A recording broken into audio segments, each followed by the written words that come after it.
Hi, this is Tom Needham, and you're listening to the Sounds Podcast and Sounds of Film radio show. And we're being joined today on the program by Joshua Zeman. We're going to be discussing his latest film, Checkpoint Zoo. The film documents a daring rescue led by a heroic team of zookeepers and volunteers at a zoo at the center of the Russian invasion of Ukraine. This film is going to be featured on Thursday at the Port Jefferson Documentary Film Series, and it was also featured recently here locally at the Hamptons International Film Festival.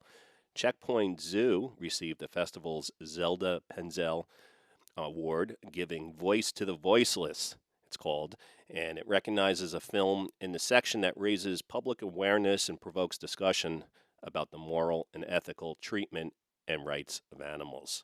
Joshua, thank you so much for joining us on the Sounds Podcast. Oh, thanks for having me. Much appreciated. Yeah, this is a very powerful film. What first drew you to the story of Ecopark and the animals trapped in the war zone? I actually read an article in the New York Times about a chimp named Chi-Chi, who's featured in the film. Chi-Chi had escaped from the Kharkiv Zoo. Kharkiv is only about 25 miles from the Russian border. Uh, Chi-Chi was staying there temporarily. She had come from another zoo that I had read about called Ecopark Feldman that had been bombed. And there was video of this chimp walking through a place called Freedom Square in the middle of Kharkiv. And it was just so interesting to me the idea that this chimp was looking for its freedom. At the same time, the Ukrainians were in the middle of a war looking for their freedom. And also the fact that, the Ukrainians were in such, shock and horrific disbelief that they had been attacked. But you could see their faces, like seeing this chimp walking through the middle of their city. It was the only thing that really could kind of just break them out of their malaise. And so I think that's the power of animals. And we just don't think about animals that much in war. It's true. And your film and recent news coverage with hurricanes, that seems to be a story line these days now. Like when there's a hurricane, what's going to happen to the animals in zoos? It is very powerful. There were videos being made about these animals that were stuck in the zoo that were being posted on social media, and there were some news stories. How did you get involved with this project? Well, so basically, after learning about Chi Chi, I just, kind of called up. I looked on Google for the number of Ecopark Feldman. I thought it would be an interesting story, and I didn't speak any Ukrainian. They didn't speak any English, and the only like word we could figure out was videos and documentary. And the guy's name was Vadim. He was the social media manager. He spoke like a little bit of English, and he's like, "I sent you video that went viral. Would you like to see?" And I was like, "Yes." And from there, he sent me this one video of a kid named Timothy who was driving a Sprinter van, and he's driving and he's saying, "Hello, comrades," or whatever. We are evacuating, and then he points, and then the camera pans to the back of the van, and there's kangaroos in the back of the van. And it was just like, oh, as a filmmaker, that's gold. Yeah.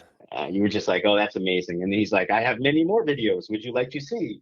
And he just started sending me videos over their kind of like Google, whatever sharing system.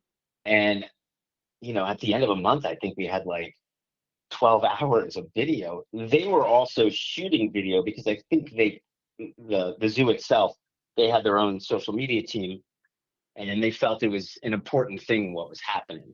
The interesting thing was that I kept getting these clips, and they were only 30 seconds long. And I was like, Vadim, why is everything 30 seconds long? And he's like, because TikTok is 30 seconds. No. So it was interesting to kind of get it and piece it all together. And from that, we ended up going over to Ukraine, shooting interviews, shooting some of the uh, war that was still going on, and then kind of cutting and putting it all together. Did you ever go into the zoo yourself? Yeah. Yeah. Well, when I was there twice. One about 5 months into the war, and again about 9 months into the war. And the zoo had been totally decimated. The interesting thing about there's been a number of zoos, they call them ecoparks in Ukraine that were bombed. But what made this story particularly unique was the fact that when the Russians invaded Kharkiv, again, only 30 miles from the border, they came right up to the edge of the zoo.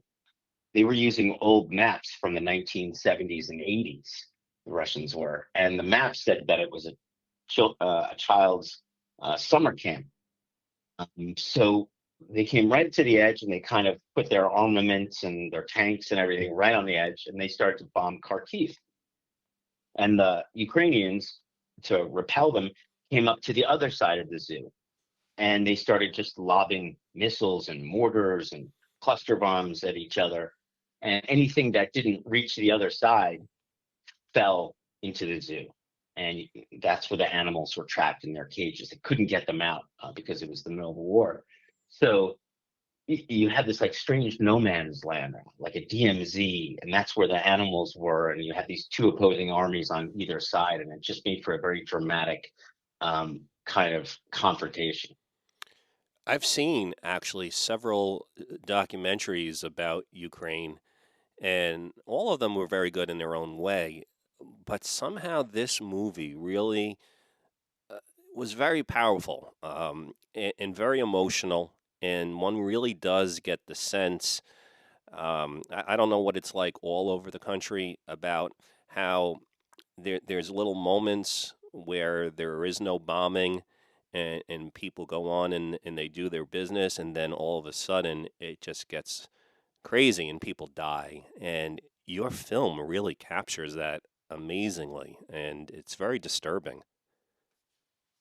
Yeah, that's kind of the interesting context of doing a documentary about war with animals. Yes, there have been a number of documentaries about Ukraine, many of them horrific, but we thought this was an interesting kind of way into the story. And we also try to make it not just about Ukraine, but almost about any war Right. um, with regards to the animals. I mean, you just don't think about it.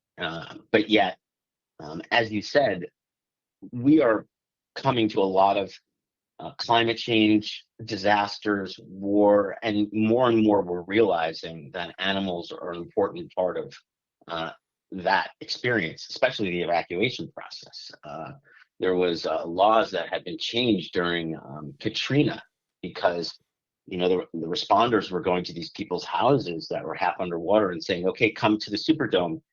And the people are like, okay, let me grab my dog or my cat. And they're like, oh no, you can't bring the cat to the Superdome. And people were like, well, then I'm not going.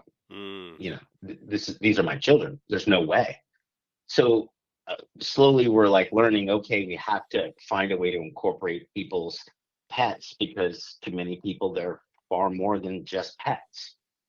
And obviously, with climate change disasters, especially flooding, we're going to see that, I think, quite a bit more, as evidenced by Helena. Let me know a little bit about, as a filmmaker, what's involved with going into a country that's at war. Do you have to get any kind of clearance from our Oh, yeah. government, from Ukraine? I can't even imagine. Yeah. Well, first of all, Ukrainians are very happy to have foreign journalists come in and tell their story. They're fighting a disinformation campaign from the Russian government, that the Russians are fighting Nazis, and the Ukrainian people, they're like totally confused, bewildered. They're like, what do you mean? So they're trying their own uh, social media war, if you will. So they're very happy to bring you in, but you do have to get permission. You have to submit your paperwork. You have to get a war correspondent badge. Uh, Ukraine is a no-fly zone, so you have to fly into a surrounding country. I flew into Warsaw. Then somebody drove me across the border. Interestingly enough, it has to be a woman, cannot be a man because the men are under conscription. Wow. And then you get to one side, and a lot of people don't know that Ukraine is a huge country, huge. It's the size of New York to Chicago. I had to drive in my case all the way across the country. We didn't know what we were going to um, encounter. People were asking me like, will you have enough gas to get across? And when I landed, yes, there were signs of war, but at the same time, it's a very evolved country. Even their rest stops were like far better than ours. Mm. The rest stops were like amazing.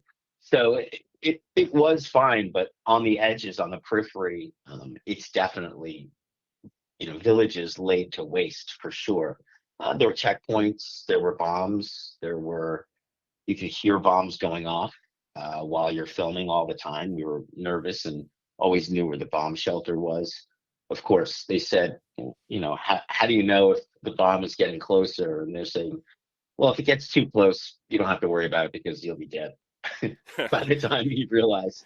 They have a very interesting sense of humor having dealt with the war.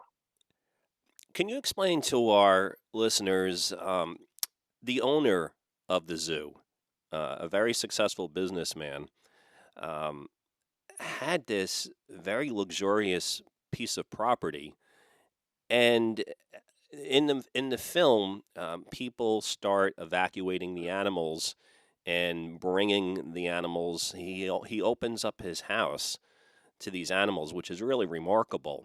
But the one thing that wasn't clear to me is it seemed like he was close by.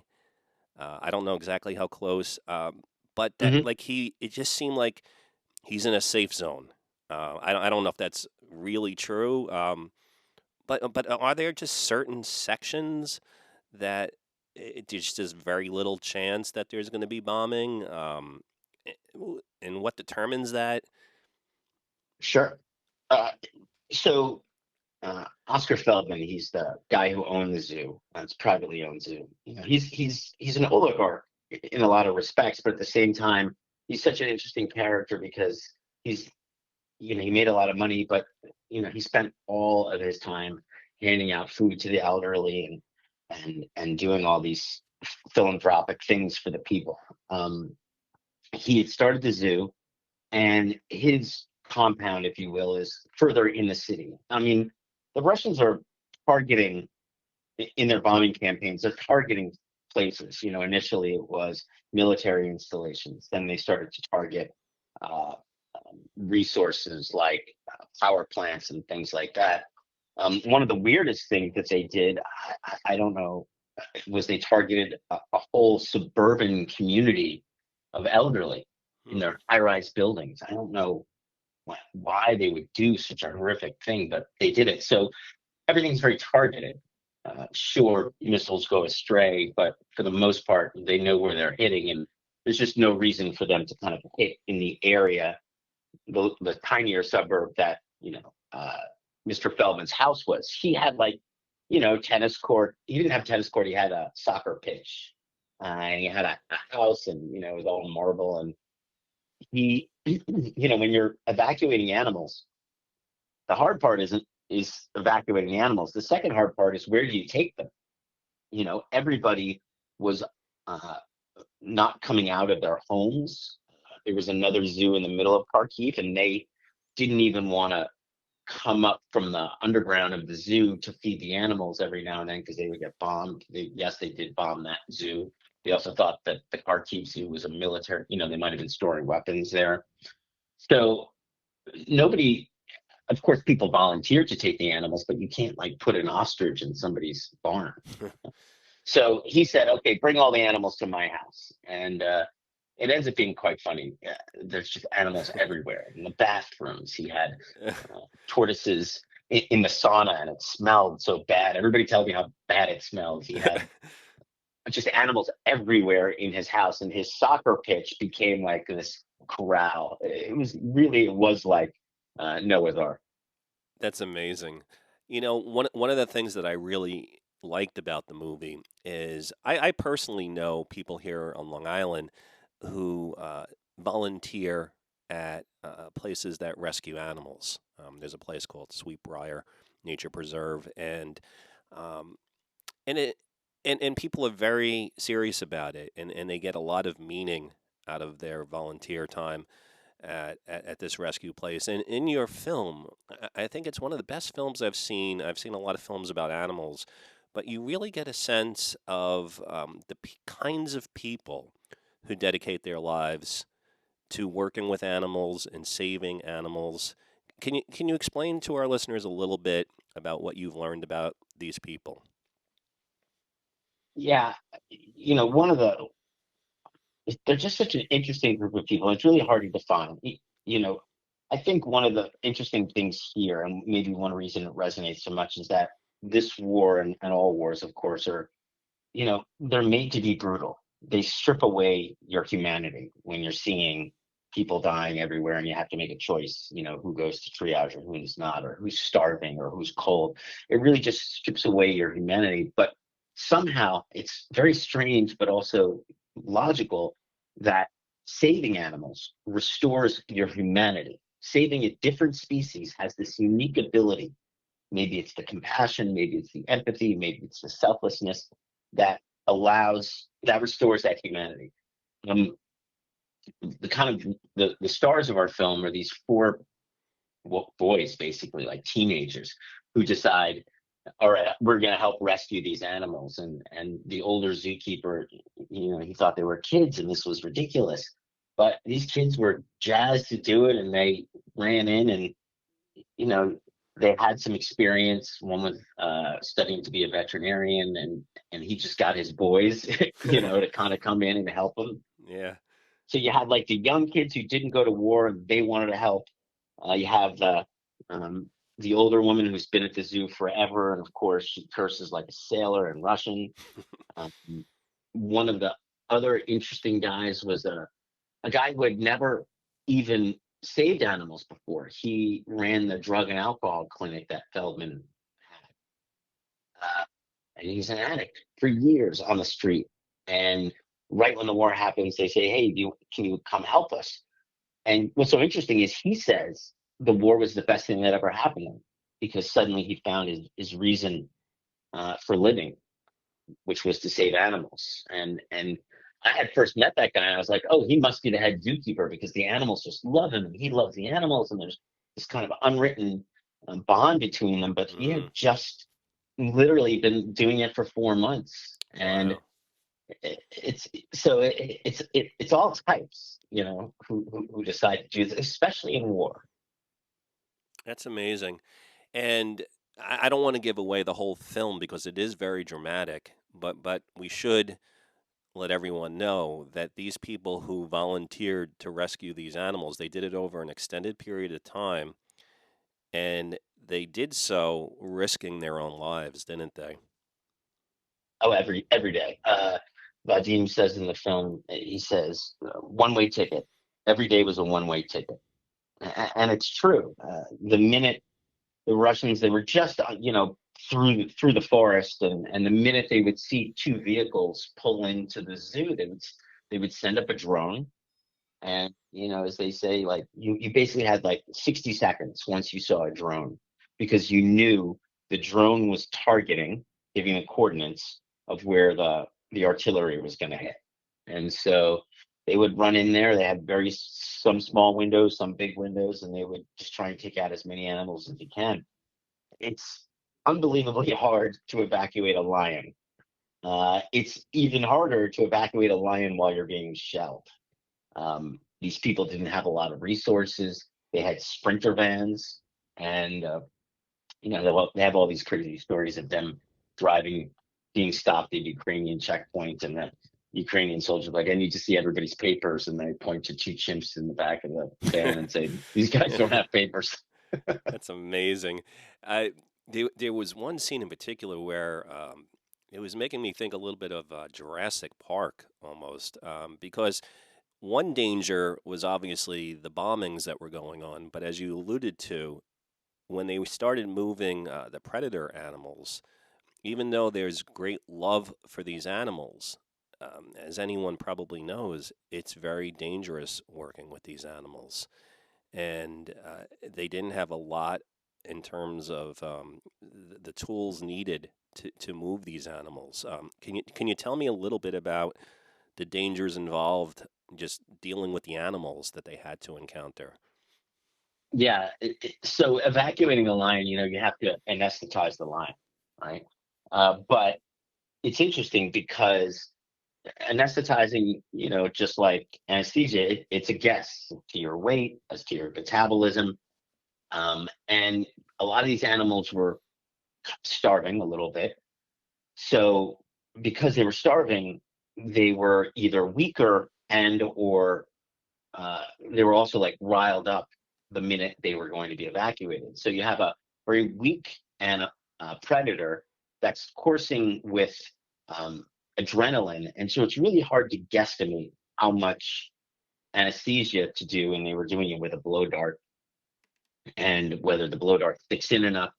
And they have very little anesthesia, so they were giving the like lion just enough to anesthetize it, but not enough so that it would be completely under. So the lion was always like opening its eyes or having a low growl That was as they're carrying wild. the lion. Oh my God. That and was insane. and you just don't know whether or not it's going to wear off. Like loud noises make it jump, and when it jumps, it wears off. So these kids are, and of course they're all, because they're young kids, are all joking with each other, like, oh, the eyes are open, and one kid is a scaredy cat versus the others, and but can you imagine, hauling a lion through bombs, and the lion is barely asleep, and its eyes are open, and it's turning around the whole time. I can't even imagine. That is crazy. But they did it, and it was very brave. Yeah. This film is raising all kinds of ethical issues about animals, but there's also a scene, and you can explain as much about it as you want, where they're at a hospital, and if you want to explain the setup for why you're at the hospital, you can. Mhm. But there's also at the hospital some Russian POWs, Yeah. and it's a little disturbing. Can you explain a little bit about that scene and Sure. what people are wondering about it? Yeah, not to give away too much, but basically they have to go to the hospital because there's a bombing and somebody's injured, and and they go to the hospital. It's actually a family who lives next door and who is helping out, and their son, 15 years old, he's hit in an attack, and they go to the hospital. They rush to the hospital, and as they're rushing to the hospital, the military brings two Russian POWs who ironically happen to be the ones who were bombing the zoo. And the kid died. And the father, they have the POW there, and it's really tense. You think, oh my God, they're going to start, beating or killing the Russian soldier. And the father bends down in front of them, and he says, what am I supposed to do? What am I supposed to say to you? And instead, he just shows him the blood on his hands, and he says, "This is my son's blood. Why are we doing this?" And it becomes this really powerful statement, an anti-war film. Um, One of the other guys who was there, the zookeeper, said, he in confidence turned to me and said, I had a huge knife, and I was going to kill this guy." And the father said, "No, we can't. That would make us just as bad." And then the guy goes on to state, sometimes humans are the worst animals, and the animals are just the humans we wish we could be. And that's really kind of the point of the film. Like, who isn't? We use the term animals or beasts. Like, this war is a man-made war. Yet we call animals animals in a derogatory fashion. Like, who's the brutal animal? Who's the savage beast? Very powerful. This is an excellent film. I want to highly recommend Checkpoint Zoo to our listeners, and it's playing at the Port Jefferson Documentary Film Series. As I mentioned, it was a big smash at the Hamptons International Film Festival, And if people didn't see it there or they're not going to Port Jeff, is there a website or any other places you can direct people to see this movie? It's playing this coming weekend, interestingly enough, on the 19th, the 18th, which is Friday, and the 20th, which is Sunday, at Woodstock, the Woodstock Film Festival. Tickets are available. You just go to Woodstock Film Festival and you can buy a ticket. We're up for a Best Documentary Award and an Editing Award. And then, we'll see about other times. Of course, if people want to hold screenings or what have you, please reach out to me on Twitter at JoshZeman. That's at Josh Zeman. And you could just, using the same information, Josh Zeman, you can find me on social media. I'm pretty available. As I've mentioned, I've seen a lot of films, that I guess are films about animals, good documentaries, a lot of films about war, and particularly about Ukraine. But this film has it all, and it's so well made. It you never want to stop watching it. It tells a great story, and I can just guarantee to our listeners that you're going to love Checkpoint Zoo. This is a really great film, and I can't disagree with you. It really does send this message that through watching these actions of people trying to save these animals, you really do come across with this feeling of how senseless war is. Without getting into the politics of it at all, really, Yeah. it's just a human thing, and it's about the animals, it's about the humans, it's just about the loss of lives, and you really made a very powerful movie. Thank you so much, Joshua, for speaking to us today on the Sounds podcast. Oh, thanks very much for having me. Much appreciated. Take it easy. Bye bye. Bye.